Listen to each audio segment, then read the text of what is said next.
Hello students, I am Sachin Prakash and I teach and mentor students in chemistry for IIT I believe that the real confidence which is required to crack this IIT exam will come only when you are confident in tackling good problems. And that clarity and understanding of concepts will only develop when you are really comfortable in handling these problems. So this video contains the paper discussion which I have conducted in my uh, classes online. Okay, and a lot of good doubts are there which I have discussed here. It will be helping you people in understanding, developing an understanding in how to approach and tackle good problems. Okay, and if you like this, if you found this paper discussion video to be useful and interesting, you can, like, comment, and subscribe to this channel, which will surely, motivate me to add some more useful videos of this type. Okay, because ultimately it's this is just an effort, honest effort, small honest effort from my side to help the student, uh, help my students as well as other students also in their ITJ preparation. So let us begin with this paper discussion. Okay.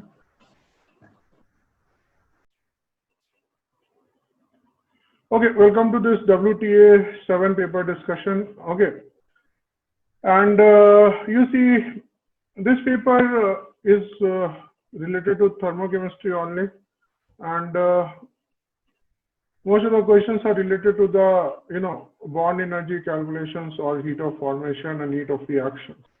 Okay, so I think when I went through the whole paper, I found it to be moderate, not moderate on the easier side, not on the tougher side. Most of the questions are easy. Okay, so yeah,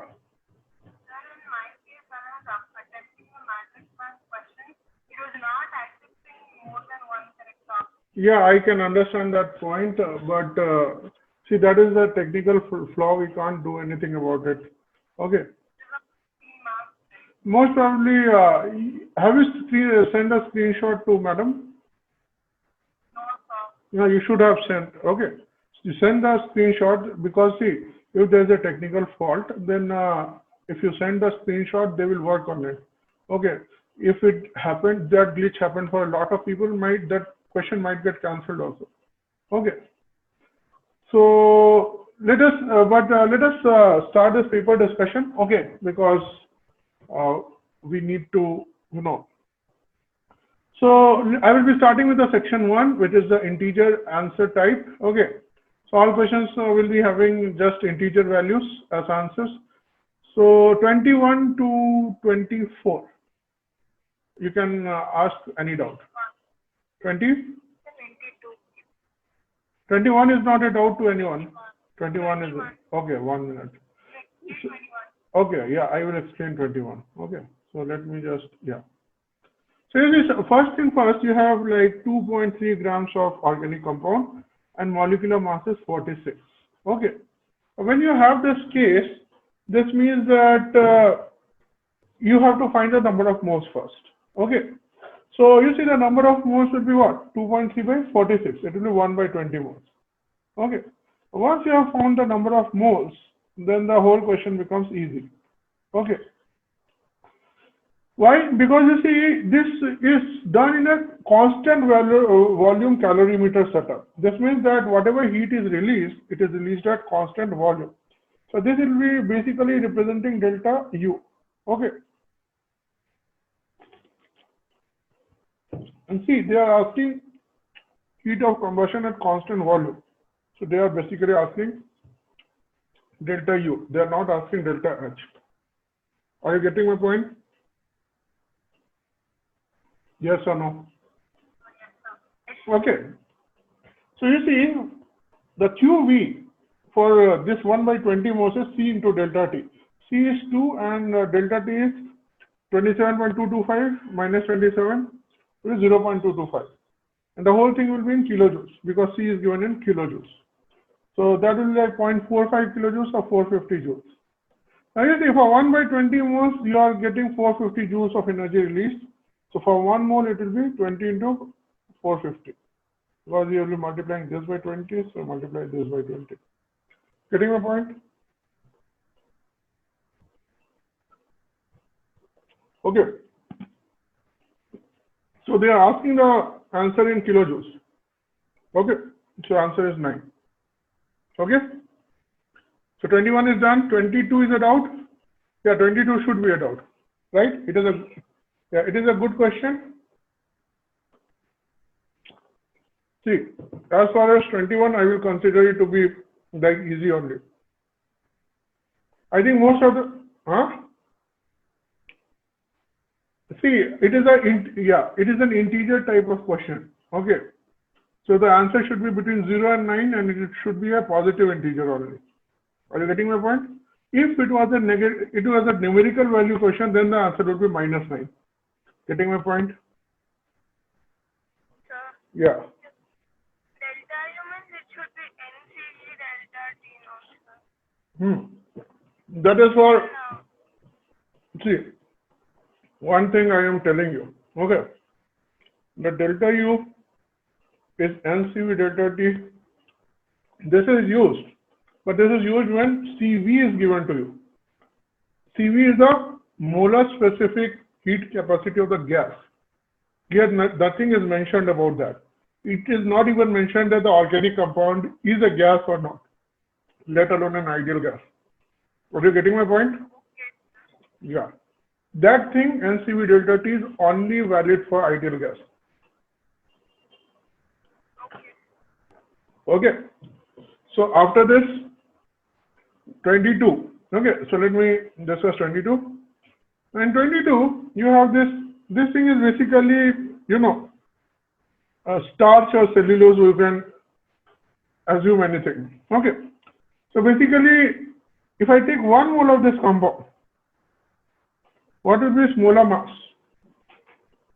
It will be 162 N, C6H10O5. If you add it up in terms of molar mass, it will be 162. Are you getting it? Okay. So, molar mass is 162 N. Okay.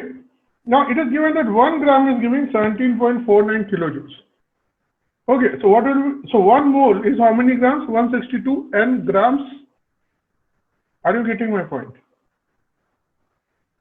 yes, sir. So it will be 162 N into 17.49 kilojoules of energy.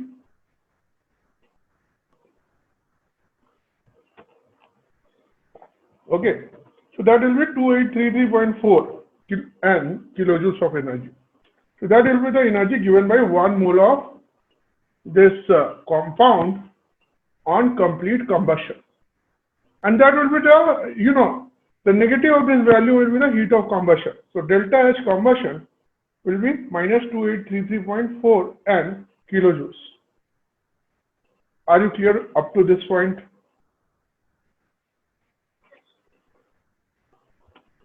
Okay. Now you see, we have to write the combustion equation.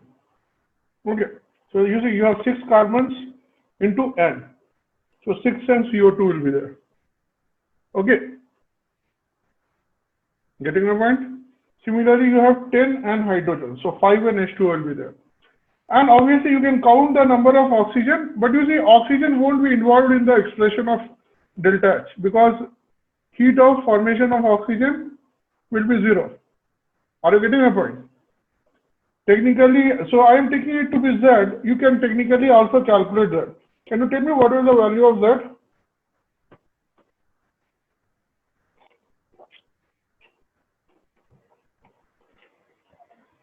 It will be 8.5 N minus 2.5 N. It will be like 6 N. Okay. But you see, it is not required. So I just took it to be Z. But you can theoretically calculate it also. Okay. So you see delta H can be written as heat of formation of products minus heat of formation of reactants. For oxygen, the heat of formation will be 0 because for elements in their native state, the heat of formation is 0. So after that, if you put the values 6n into minus 293.7 plus 5n into minus 285.85 minus of 214.2148.42. Okay, that will be equal to this thing minus 2833.4n. So what I am doing is that I am shifting all the n values to the left hand side. So I can write it as in this format. This is equal to 2148.42 or 358.1 n is equal to 2148.42. From this n is equal to 6. Can we use calculators in the exam? Right now, no one is saying you are at home, you can do whatever you want. But No, but that's not allowed in the final exam. yeah, that is not allowed in the final exam. That is the thing. So, you know, don't spoil your habit, use manual calculations only. See, this was an issue even during our times, but the thing was that in our times, we used to do the things ourselves only. In the subjective papers also, we were not allowed the calculator. Okay, so we had our own methods and shortcuts of calculations, but that time they used to accept approximate answers also during the subjective papers. Now, though, there is a lot of objectivity there. They will in numerical values they might accept range. In case of options, you might go for the closest option. Okay, so something like that. That flexibility is there. But still, try to use your calculations only. Calculators, if you use, no one is going to see.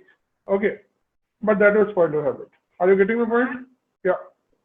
Sir, here minus 2833 is the value of heat of combustion, but the given values are of heat of formation. How can we equate both of them? See, this is a combustion reaction for the given compound. So the delta H for this reaction is the heat of combustion of this. Are you getting my point? Yes, sir. Okay, so it is done. Question number 21. Yes, no? So what shall we classify this? Moderate or tough?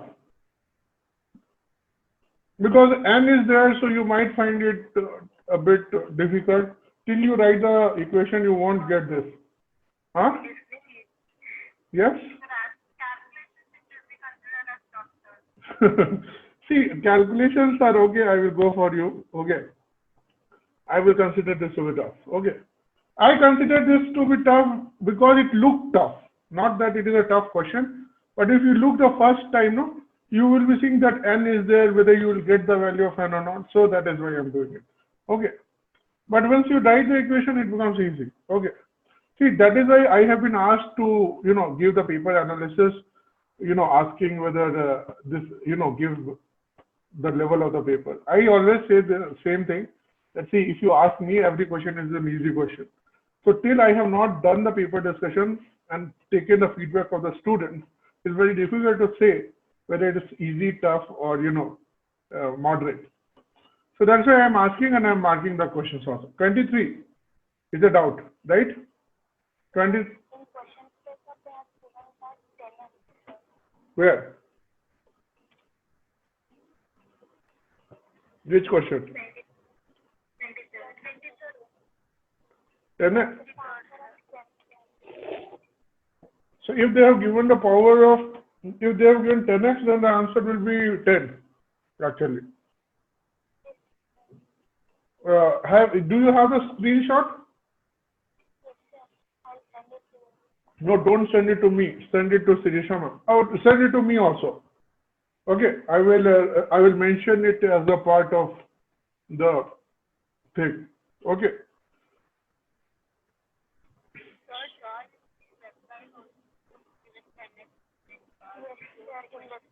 Now, what I am saying is that in the question it is given 10 power x. So based on this paper, I can't suggest that keychain. Okay, you send me the this screenshot. Okay, this is a formatting error. Okay, so we can send it to the technical team and they can look into it. Okay, but yeah. Can you please suggest him to even give the instructions as the integer type questions like this and all? No, it should be there. No, the instructions are not there. They're not giving it, like just they're giving some boxes and in that plus 8 minus 1 is such a way. Okay, it's like that. Okay, I will talk to Sirisha Monday. Do one thing. Okay, whatever are your grievances, you just type it in a WhatsApp message and send it to me. I will forward it to the madam. Okay, she will forward. Okay, do it just after the exam, after this paper discussion. Okay. Yeah. So after this 23, you want me to discuss?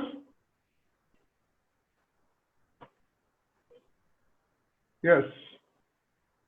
Did you people do 23? Actually, it is a good question. Means this requires a bit of an understanding of the. You see, in this case, carbon graphite is going to carbon diamond. Okay. Now you see, they are asking delta H minus delta U. Now you see, generally delta H minus delta U, you write as delta NGRT, right? But that is only applicable when your all reactants or products are ideal gases. Okay.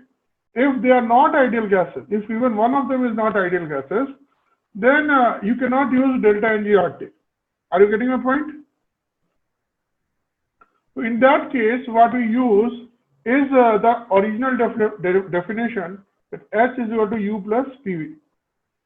And at constant pressure, delta H will be equal to what? Delta U plus P delta V. So we have to use this format. Okay. So you see, delta V you have to calculate. That is the volume of products minus volume of reactants. Now you see, it is saying for 1 mole of graphite. 1 mole of graphite is basically 12 grams of carbon. Okay. So V1 densities are given. So first case the densities are 2 gram per ml.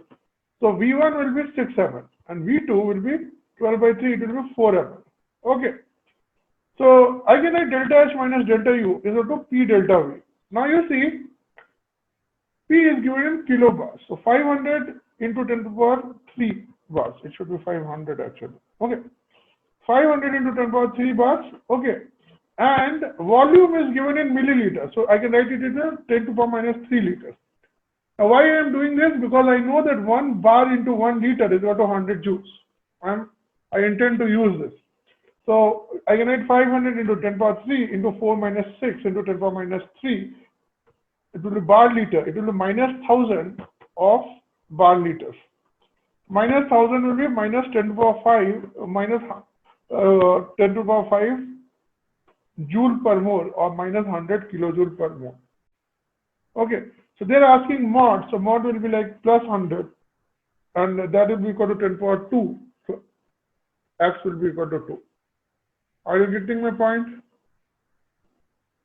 Yes or no? Yes, sir. Okay. See, it is very unfortunate that you will be if you lose marks because of this online glitches. But then the idea is that you should be happy with yourself if you have done the question conceptually correct. Okay. Those glitches won't be there in the final exam. Okay. So, you will be getting the marks there. Okay. So the idea is to, understand and learn the question. This question, I consider it to be good. I will consider it to be tough. Just because the idea is good. Normally, I would have, discussed this question in the class, but this time I didn't discuss. I was hoping that even if it comes, you should be able to do it. Have you been able to do this question? Yes, no? Yes, sir. Okay, then I'm very proud of you. But the representation of that Yeah, that I can understand, but I'm still very proud of you people. Okay, so that is the case. Okay, don't worry about these things. Okay, after the 23, 24. 24 is it out? Okay. Now you see in 24, we'll use the Hess law method, which we have, I have discussed with you people during problem solving. So I can write the reaction as H2A plus NaOH, giving 2H2O plus A2 minus plus 2Na plus. Okay. Now you see the overall delta H for this reaction will represent the delta H neutralization for H2A. So it is given that the heat enthalpies are given in terms of kilocalorie per equivalent. Now suppose I am taking 1 mole of H2A, that will be representing 2 equivalents of H plus. Are you getting my point? So we have to convert all the data into kilocalories per mole. So for HCl, 1 mole will be giving 14 only, because for HCl 1 mole is equal to 1 equivalent. But for H2O, 1 mole will be equal to 2 equivalent, because H2A n factor is 2. It can give 2H plus. Okay. So now if I converted everything into kilocalories per mole, then delta H will be minus 22 kilocalories per mole. Okay. Now you see, I can visualize this reaction happening in different steps.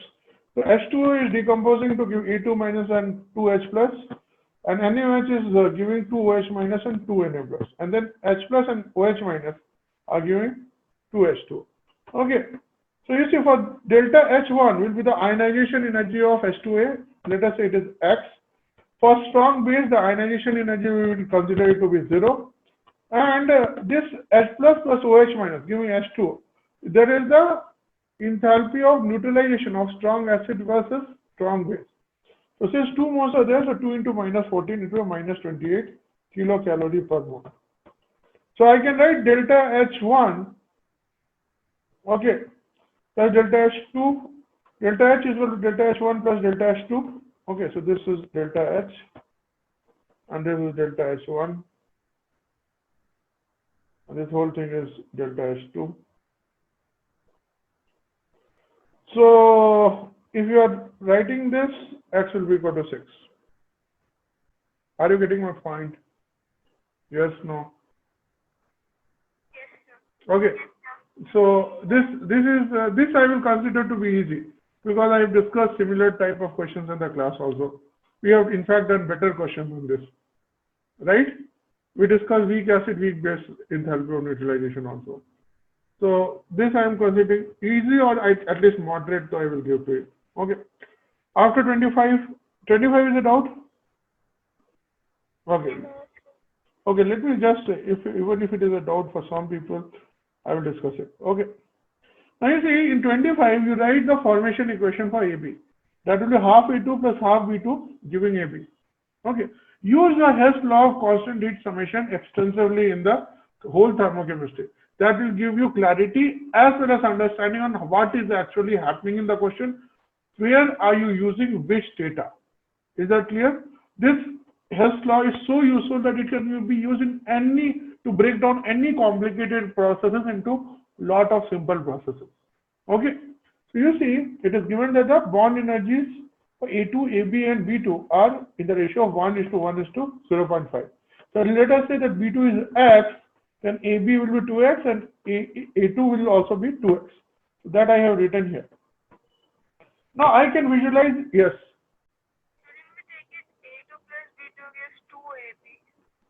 See, if I am writing formation reaction, I have to write it for 1 mole of AB.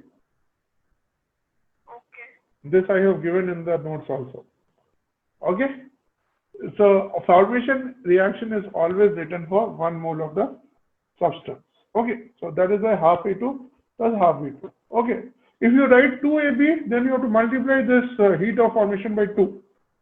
Are you getting my point? That also you can do. There is no issue with that. So you will get the same answer with that also. Okay.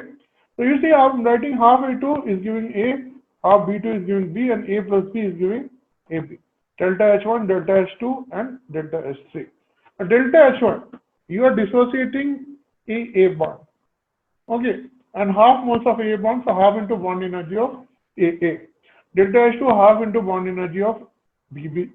And delta H3 is basically bond energy of reactants minus bond energy of products. So it will be like 0 minus bond energy of AB is minus of 2x. So I can write delta H is equal to delta H1 plus delta H2 plus delta H3. Okay. So it will be delta H is going to be minus 100. That will be, 2x by 2. Half into this is 2x actually. And this is like x. And this is to 2x. So if you do the thing, you will get x value to be 200. Bond energy of AA bond is like 2x. It is 400. That is 50y. Y is 8. Are you getting my point? Now you see, why do I use this approach? See, at my experience, I can straight away write the equation and do the question. That I will do if I am giving the JEE exam. Okay, but I am not giving the JEE exam. I gave it like, 15 years back. Okay. So at that time, I used to do but when I am explaining it to you people, no, you should be understanding each and every step very clearly. Then only you can write the shortcut form. Are you getting my point? So till you people are not very much, I always suggest it will hardly take like 2 minutes to draw this thing. And, there's absolutely no scope of error because you are taking care of sign in the individual steps itself. Okay, so you don't have to worry about the sign in the final equation. The final equation will always be delta H1 plus delta H2 plus delta H3. Are you getting my point? So sign basically in thermochemistry, any question which is you do mistake is basically a mistake of sign only. That mistake you can avoid if you are doing it like that. Are you getting my point, everyone? Okay, yeah. So then let us move forward. Okay. So after this, 26, is it? Yes, tell me. Okay, yeah. This, I consider it to be like easy question only.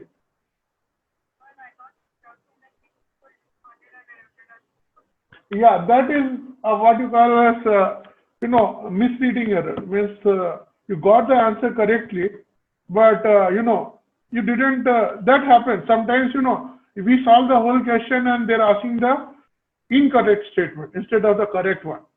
Are you getting my point? So in that cases, those errors are like lapse of concentration type of error. Because you didn't read the question properly. That is not a conceptual mistake. Okay, you should give yourself the credit of doing that question correctly. So the next time that question comes, you won't make the same mistake again. Getting my point? Okay, so let us move forward. So this I will consider easy. 26. Yeah, 26 is a good question and I am going to explain. This is a question which I will classify in a tough category. Okay. So I think I did this question somewhere. Yeah, this is a bit long also. So you see, let us first see the, the structure of B2S6. I think a lot of you people, are you people aware of B2S6? Bridge bonding and all those things? Yeah, diborane. Okay, there's some people who might not be aware of this. So you see, because chemical bonding, is supposed to be covered a bit later. Okay, so you see, diborane is having, this type of structure. You have BSC and BSC. Let me just, take a brief 2-minute discussion on this. Okay. So you see, BSC. Okay.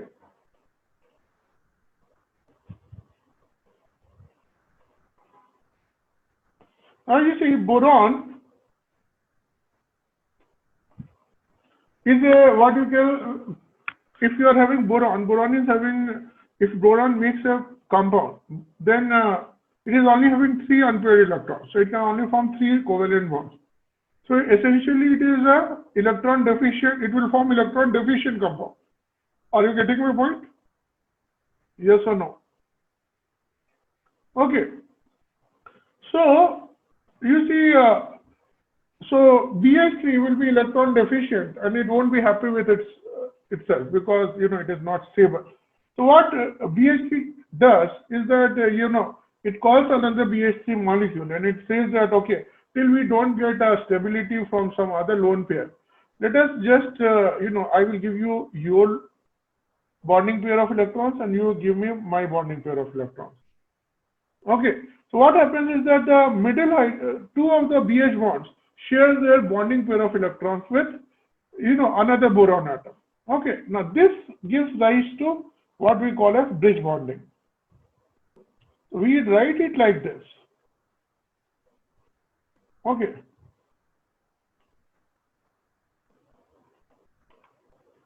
Okay, so let me just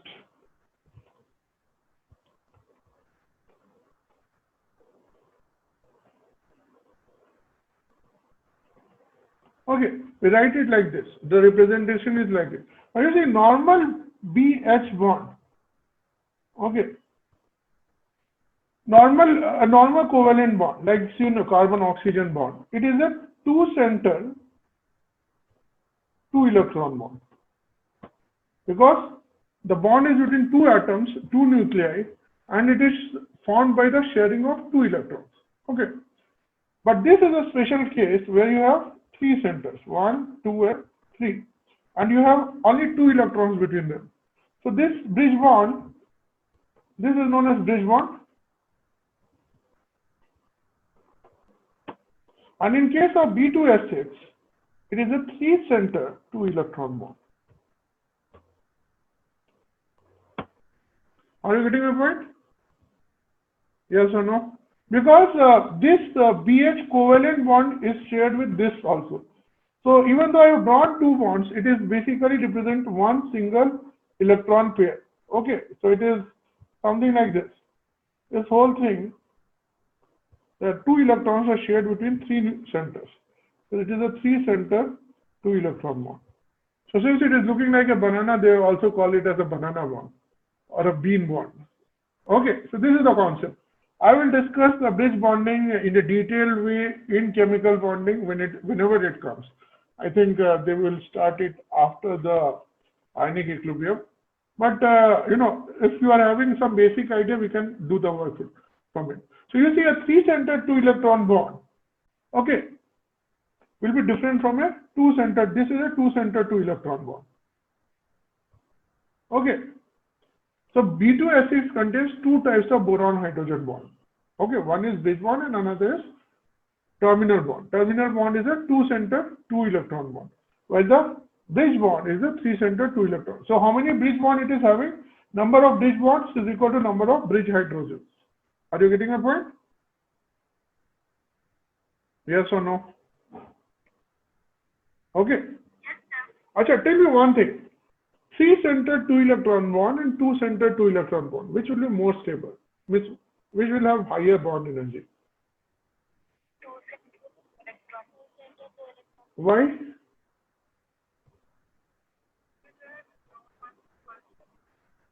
You see, what is bond energy? Bond energy is basically the energy released when there is an attraction between nucleus and electrons. Are you getting my point? Okay. Can you answer the question now?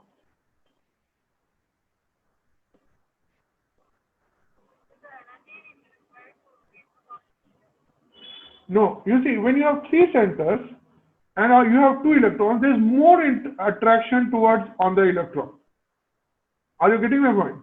Because now three nucleus are attracting two electrons. So the energy released will be more. Are you getting my point?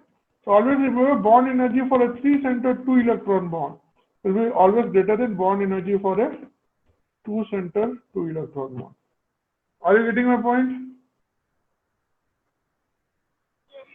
Okay. So you can expect a higher bond energy for the bridge bonds. Okay. Compared to a normal bond. Now that energy, how do we verify this? We verify it through the experiment. So the bond energy data is given to you. Now you see, this is the structure of B2S6. Now you people are clear with this. So you see, in B2S6, you have 4 terminal BH bonds and 2 bridge bonds. Okay. Now, you see, we are not given BH bond energy. Okay, but we have been given that heat of formation for BH3 is given. So from that we can find the BH energy. Okay. So I have first written how I am planning to do this question. See, case 1 will be how B2S6 is getting formed. So what is, we can write a formation equation for B2S6 as 2 boron plus 3 hydrogen giving B2S6. Are you getting my point? Elements are in their native state. This is gas, this is solid, and this is gas. Now I can visualize this, break this whole reaction into multiple parts. But the delta H for this reaction will be the heat of formation of B2S6. Okay. Now delta H1 will be what? Boron solid going to boron gas. That will be what? It will be 2 into heat of sublimation of boron. Okay, and then, or in this case, heat of atomization is given. Okay, so we can write it as heat of atomization. Are you getting my point? Similarly, in this case, 3 hydrogen is giving 6 hydrogen atoms. So delta H2, okay. Delta H2 will be 3 into heat of atomization of H2. Are you getting a point? And then in the third step, 2 boron plus 6 hydrogen is giving B2S6. That will be delta H3. Delta H3 will be what? Bond energy of reactants minus bond energy of products. Getting my point? Yes or no? But I don't know BH bond energy. So I have to go for BH3. Now, if I write, I know the BH3 heat of formation. It is given here. Are you getting my point? So I can write B plus 3 by 2 H2 giving BH3. So again I can write B solid going to B gas delta H1 3 by 2 H2 giving to 3 hydrogen delta H2 and B plus 3H giving BH3 delta H3. Now you see delta H1 will be what? 1 into heat of atomization of boron 1 into 565. Okay, heat of atomization of boron is 565. Delta H2 is the 3 by 2 into heat of atomization of H2. It is given here, 436. And delta H3 is bond energy of reactants. These are the reactants and minus bond energy of the products. Now, reactants are all atoms, so bond energy will be equal to 0. And product, you will have 3 into bond energy of BH1. Okay. So, if I am writing it like this, delta H will be delta H1 plus delta H2 plus delta H3, then it will be equal to 100 is equal to 560. This will be the heat of formation of BH3, which is given to be 100 kilojoules. So 100 is equal to this. From this, if you solve, you can get the bond energy of BH bond equal to 373. Okay? Kilojoule per mole. Up to this, everyone is clear? Yes or no?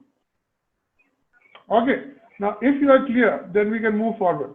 Now, I go back to my case 1. Because you see, why case 1 we were not able to do? Because we are not knowing the BH1. Now we know that. So, you see, I can write delta H will be 2 into delta H of atomization of boron. It will be 2 into 565. Okay. So, I have written 2 into 565 here. Similarly, 3 into delta H atomization of H2. So, 3 into what? 436. That I have written here. 3 into 436. And delta H3, you see, 1 minute. Delta H is bond energy of reactants, which is 0 minus bond energy of product. A product is having 4 into B bond energy of BH bond plus 2 into bond energy of BHB, which is the bridge bond. Okay, so that I have written it here. Okay.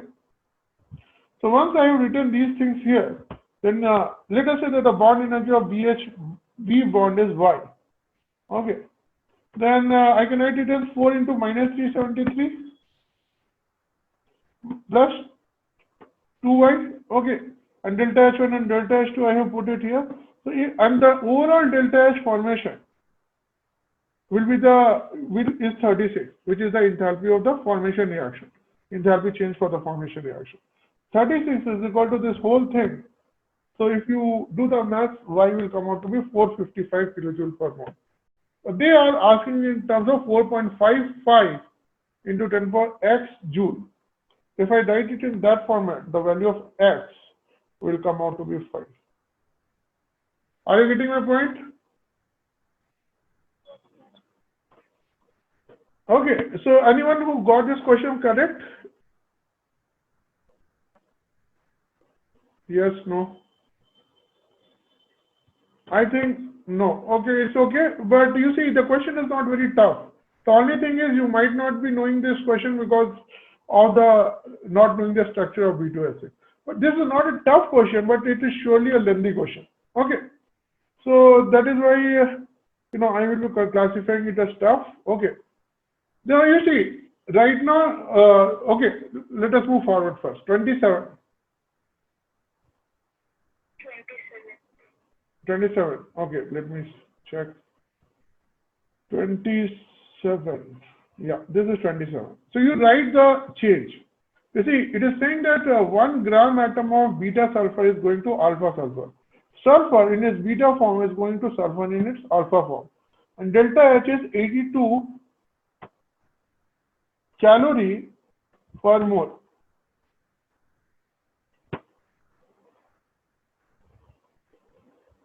Okay. You see, 1 gram atom is basically 1 mole of atoms. This I have discussed in mole concept also. Okay. So 1 gram atom is given. Okay. And this delta H is going to be 82 calorie per mole. Okay. Now you see, molecular weight of sulfur is 32. Now, delta Cp is given as Cp products minus Cp reactant. It is 0.008 calories per gram. You see, it is given in calories per gram.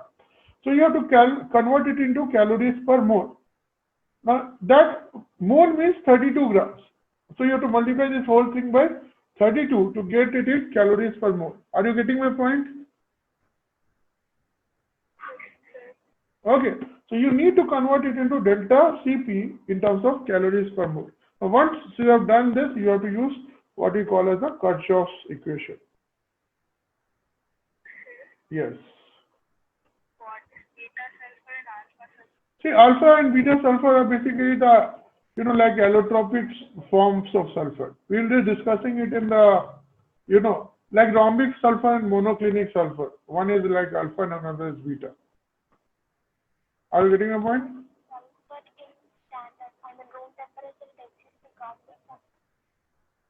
Yeah, you see, actually both forms exist. Okay, there is a transition temperature at which one form will change into another form. It's like 95.6 degrees centigrade or something like that.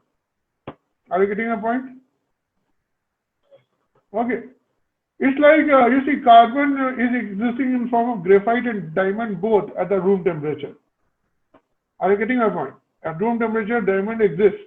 But in order to convert carbon into graphite, you need a transition temperature. Getting my point? Okay. So you see, if sulfur beta is going to sulfur alpha, delta H is 82, and delta Cp is given as Cp products minus Cp reactant. That is 32 into 0.008 calories per mole. I can write delta H at T2 minus delta H at T1 is equal to delta Cp into T2 minus T1. Delta Cp is this, T2 minus T1 is 25, and delta H at T1 is given to be 82. So you can find delta H at T2. Yes.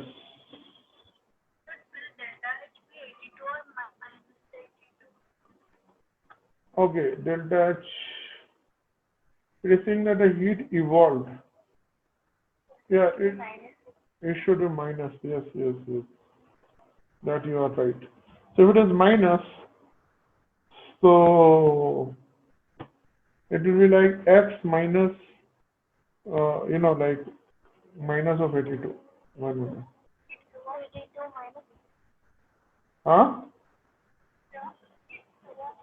But then you see delta Cp will also be, the delta Cp will be Cp product minus Cp reactant. It is also minus only actually. Minus of 0.008. Are you getting my point?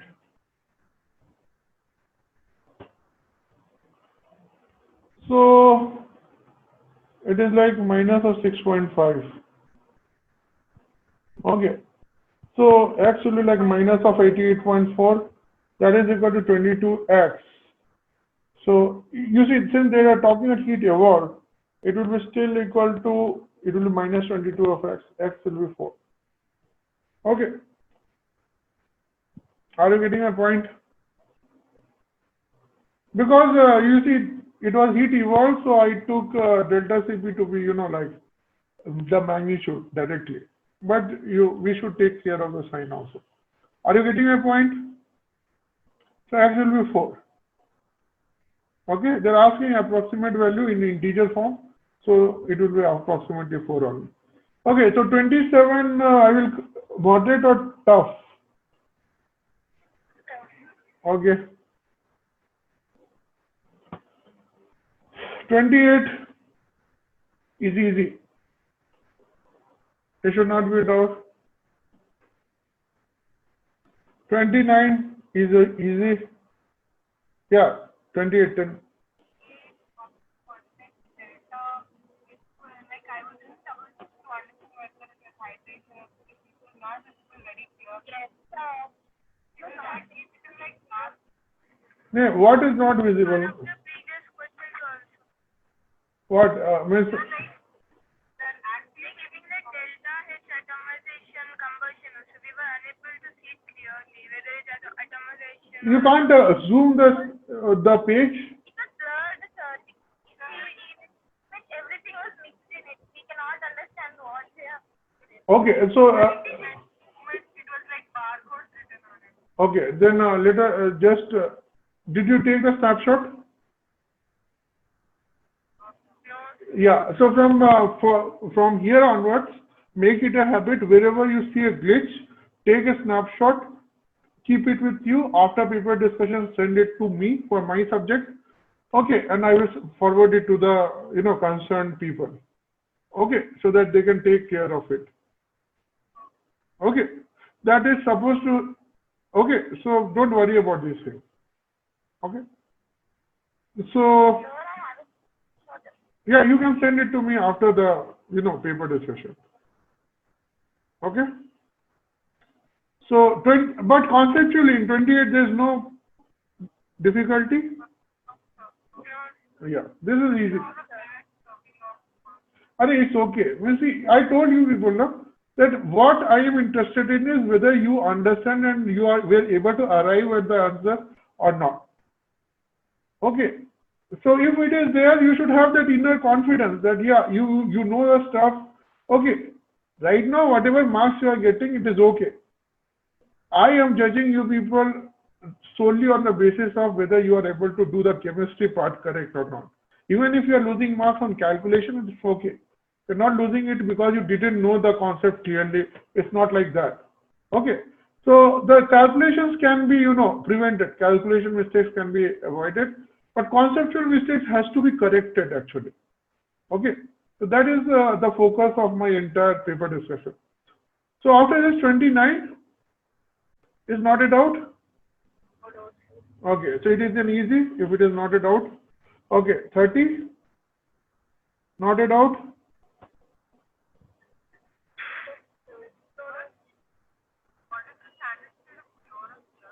Chlorine, standard state is gaseous. Because bromine, see, fluorine and chlorine at room temperature are gases, bromine is liquid, and iodine is solid. Okay, this is fact-based information. Okay. Even if you lost marks right now, don't worry, you won't lose the marks again on this point. Yeah. At room temperature, it can't. If you heat it, it will undergo sublimation actually. Are you getting a point? Yeah. the standard heat of formation of I2 is 0. Yes. If it is in solid state. Means native state. Fluoride and chloride gaseous state, it is 0. Yeah. Yes.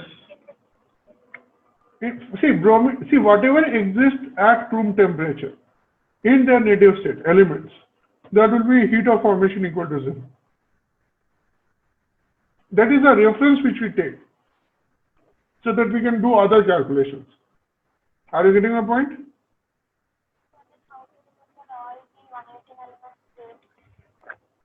You see, most of the things are in, what you say, most of the elements are actually solids only. Only in case of non-metals, you will be having gases. And that too, what are gases? If you're talking about first period, okay, hydrogen and helium are gases at room temperature. In second period, okay, let me just try, okay, because you see, I'm,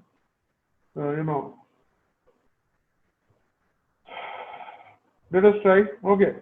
So in first period, hydrogen and helium, gases. I'm just talking about gases right now. Second period, okay, and also remember, noble gases are gases only. Okay, so I'm directly writing xenon, helium, what is it, neon, argon, then krypton, xenon, and radon. All are gases. Okay, this is the God. Organism, you see, radioactive elements we are not talking about. Organism is having very low, like half-life. It's like 0.3 seconds or so. Yeah, so you should stop here only. Okay, as such. Okay, but radon is gas. Radon is having appreciable half-life. Okay, so it exists in the form of. But in chemistry, we don't talk generally about the nuclear part. Okay. So in second period, we are talking about carbon, up to carbon it is solid. So nitrogen, oxygen and fluorine, they are gases. Then third period, when you are talking about, up to phosphorus it is solid at room temperature. Then after phosphorus, bromine will be phosphorus, then sulfur. Sulfur is also solid at room temperature. So only bromine will be liquid. Okay. Now you see, mercury is a liquid at room temperature. Okay. In fourth period. No, not in fourth period. It is in sixth period actually. Okay. But in fourth period onwards, only bromine is liquid. Okay. Bromine is in fourth period actually. Chlorine in the third period is also a gas. Are you getting my point? Yes or no? So I think after this, bromine is liquid, iodine is solid. Okay. So I think all the gases are covered now. Getting my point? Only bromine and hydrogen and mercury are liquid at room temperature. Okay, in the periodic table. So number of gases are limited actually. The total 11 elements of gases. Yes. Okay, it is coming to be 11. 3 to 5 and 5, 10 and 1, 11. Yeah. So, okay, that's done. Okay. So this is just your first test on thermochemistry. At least, your seniors have given like 50 tests till now on, different chapters and full syllabus and all those things. There will be so much of revision during the course of these 2 years, no? That not even a single point will be missing for you. The only thing is you have to be very good in analyzing your errors and keeping your error notes, revising your error notes. No single point is going to miss. Totally depends on how sincere you are in making the error notes. Okay? 30 is clear? Okay, so 30 I am taking to be moderate. Okay. 31? 31 is easy? Yeah. 32? Easy. What? Doesn't it depend on intermediate steps? Enthalpy change. Enthalpy is a state function, no? And that is what is the Hess law of constant heat summation says, no? That whether you do it in 1 step or 2 step or 10 steps, enthalpy change will remain the same. It will not depend on the nature of the intermediate steps. Okay? It's easy only. Okay. 33. Is it out? Which one? Yeah, obviously I can explain everything in 33. Okay.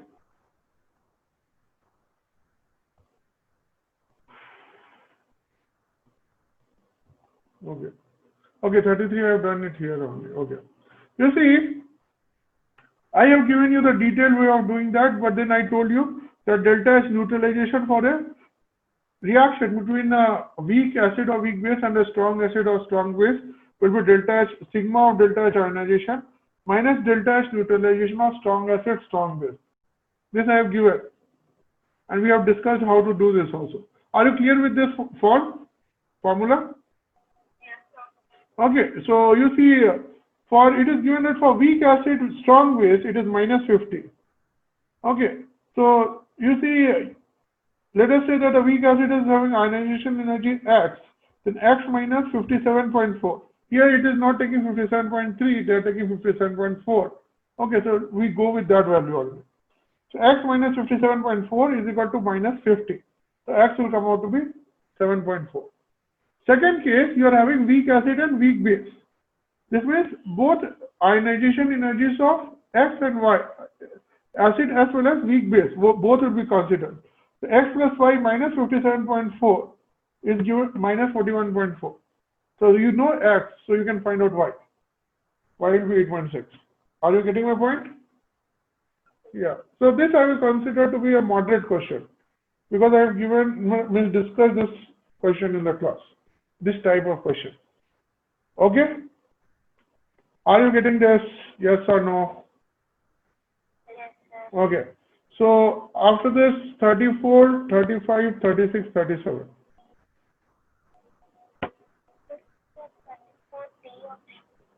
34D option. Delta H combustion of CO is equal to delta H naught formation of CO2. And let us write the combustion equation of CO. CO plus half O2 giving CO2. Now, is it the formation reaction of CO2? Huh? No. Formation reaction of CO2 is CS plus half O2 giving CO2. CS plus O2 giving CO2. So, since both reactions are not same, the delta H will not be same. Are you getting my point? Okay, so this I consider to be moderate only because you have to figure out the A, B, and C options also. Okay, 35.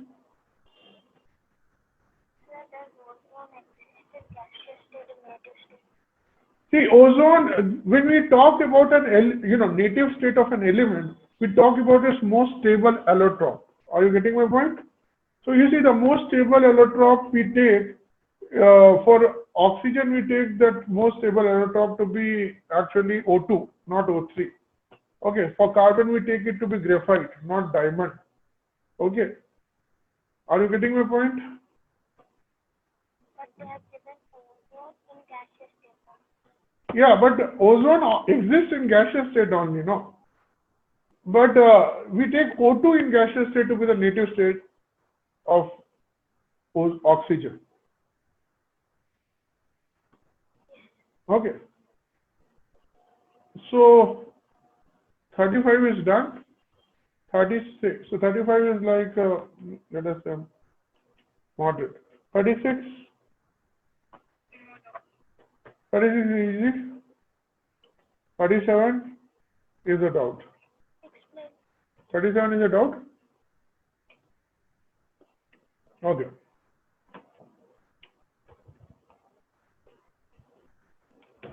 One minute.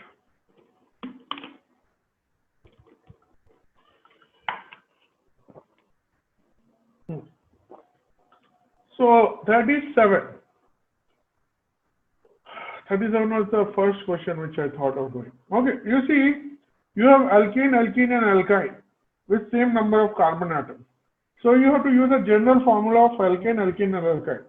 So if an alkene is consisting of n carbon, the number of hydrogens will be 2n plus 2. If it is alkene, it is H2n, and if it is alkyne, it is H2n minus 2. This I think you must be knowing. Yes, no, something. Since it is giving equimolar ratio, okay, we can take it to be 1:1:1 also. Okay, because the magnitude of energy is not given, so we have that flexibility. So 1 mole of alkane will give NCO2 plus N plus 1 H2O. 1 mole of alkene will give NCO2 plus N H2O. And 1 mole of alkyne will give NCO2 plus N minus 1 H2O. Okay, you can write the oxygen also, but it is not required here. They are not asking, so I have not written oxygen balance.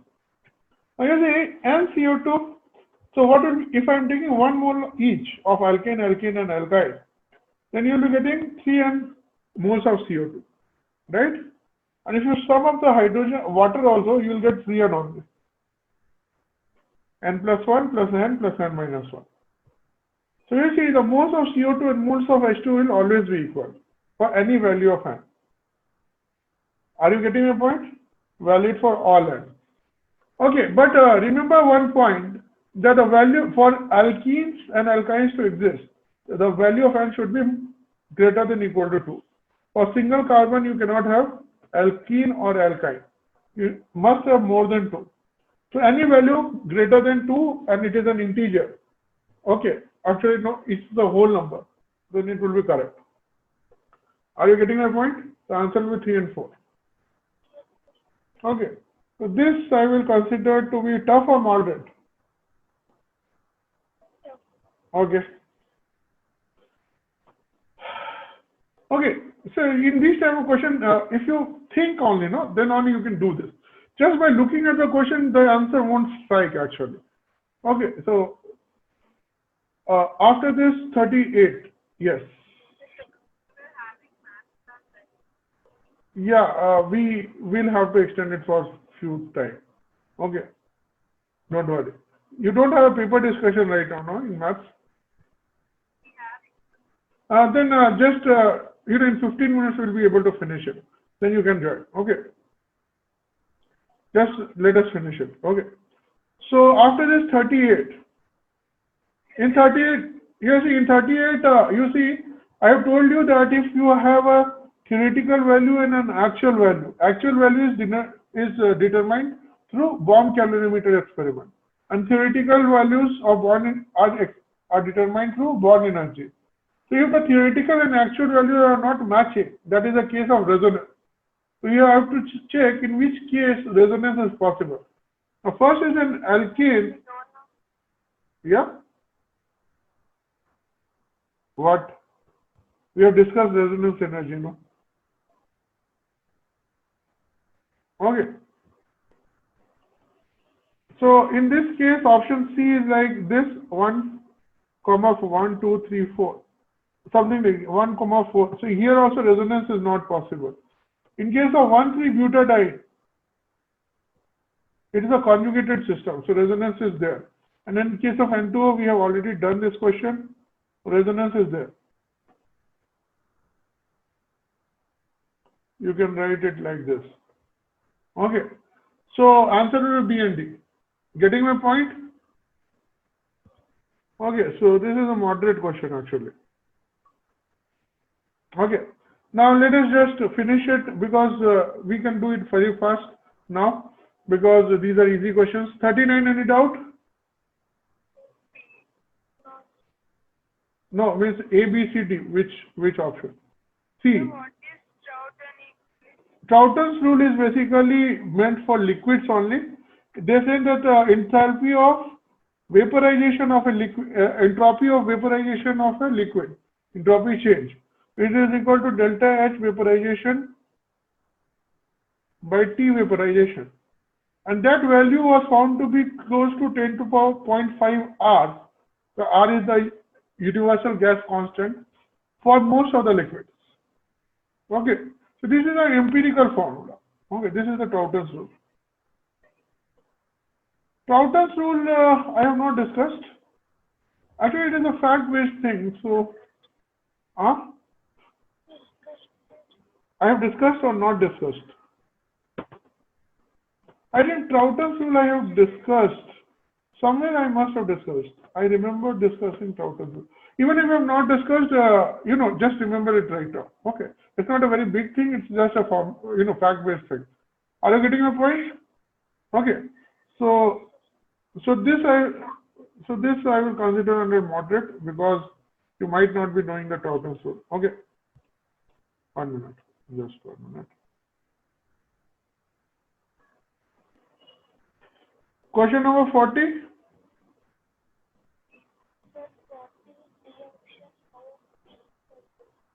See, D is basically phase transition. White phosphorus going to red phosphorus. So P is, so you see, yeah, solid to solid is there, but here you need to know the structures. You see,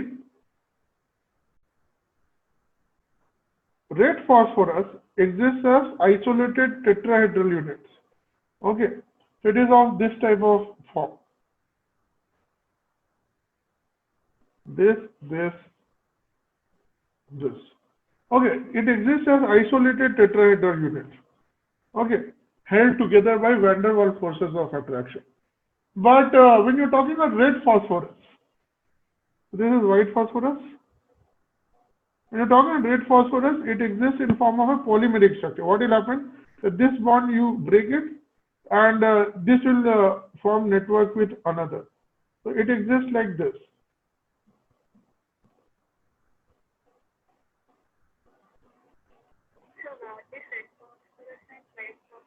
These are allotropes of phosphorus.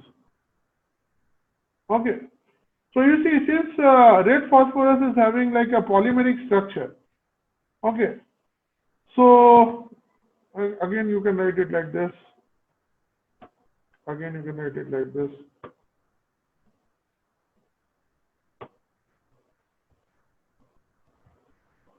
Okay. So since it is a polymeric structure, okay, so it is more associated than white phosphorus, which is only held together by van der Waals forces. Here the individual phosphorus units, this is a P4 unit. The individual P4 units are held together by covalent bonds in case of red phosphorus. In case of white phosphorus, they are held together by van der Waals forces. Okay, so this is strongly held, this is not strongly held. So that is why white phosphorus is more reactive and red phosphorus is less reactive. Okay, so that is why the entropy change will be negative in this case. Are you getting my point? Yes or no? Okay. So this is something which we are going to cover in details in your, what you say, as P block elements, group 15 elements. Okay. Don't worry about these questions. You will know everything by the, end of the first phase of syllabus. Yeah.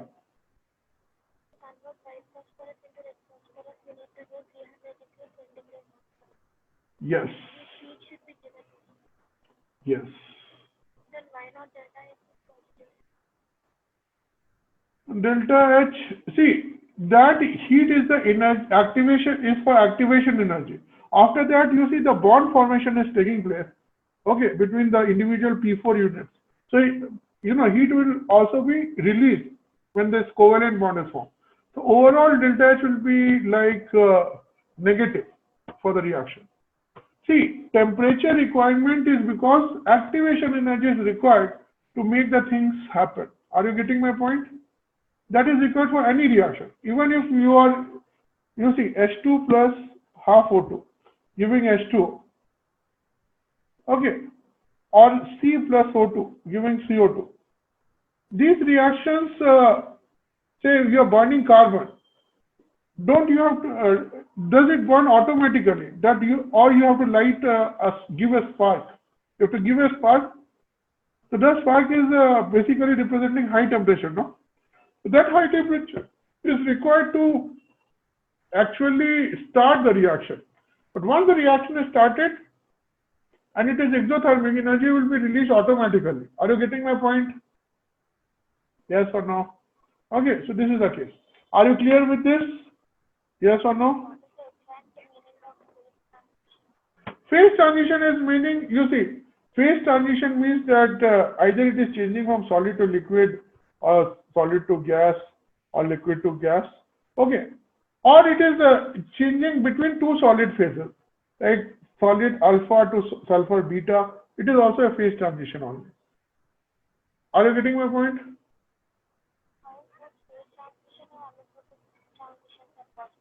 See, allotropy is defined for elements only. Okay, phase transitions are solid to solid phase transition is defined for compounds also. Are you getting my point? Like zinc sulfide can exist in like two forms, woodsite and sphalerite.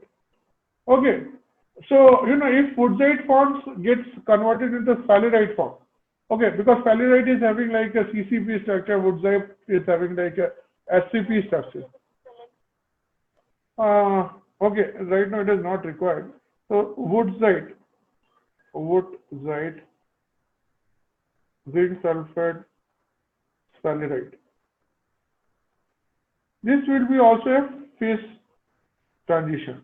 So one is like, both are solids only, but one is like SCP and one is like FCC or CCP. Are you getting? Yeah. So CCP is basically FCC only. Okay, so just write FCC. We'll be discussing these things in detail in solid state actually. Okay. Yes. Huh?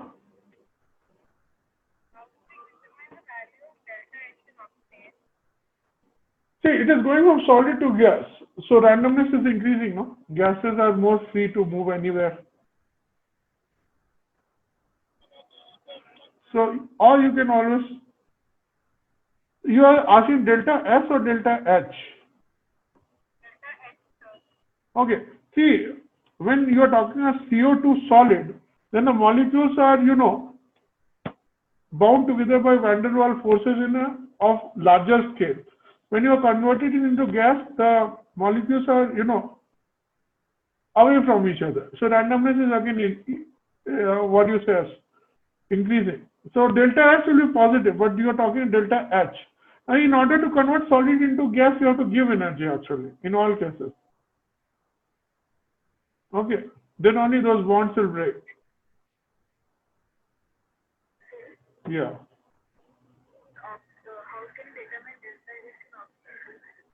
Option D, delta S or delta H. See, delta H, I told you, no? You see, in phosphorus, these individual P4 units are held together by van der Waals forces. Okay. While in case of dead phosphorus, they are held together by stronger covalent bonds. So you see, covalent bond formation means more energy must have released. So that will make delta H negative for this reaction. Are you getting my point? Okay.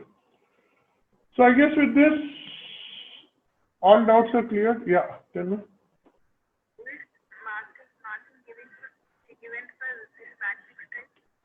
I think they have given it like, you see, 2 plus 2 for each correct.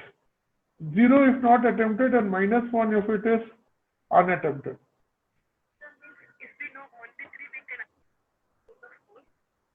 Huh?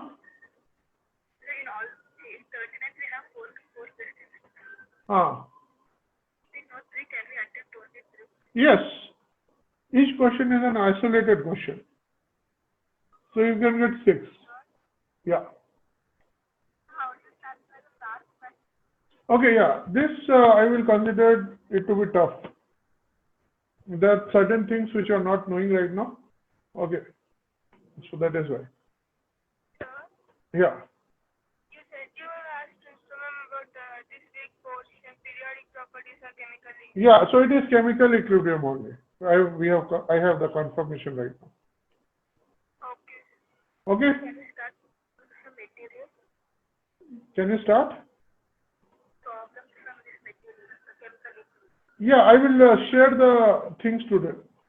You know, like, so from, I think paper discussion is done from, done now, no? You have any other doubts?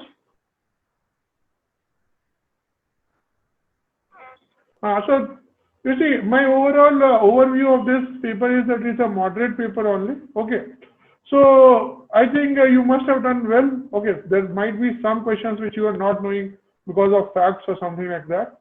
But none of those questions are like very tough. Okay. With due course of time, you'll know everything. Okay. So,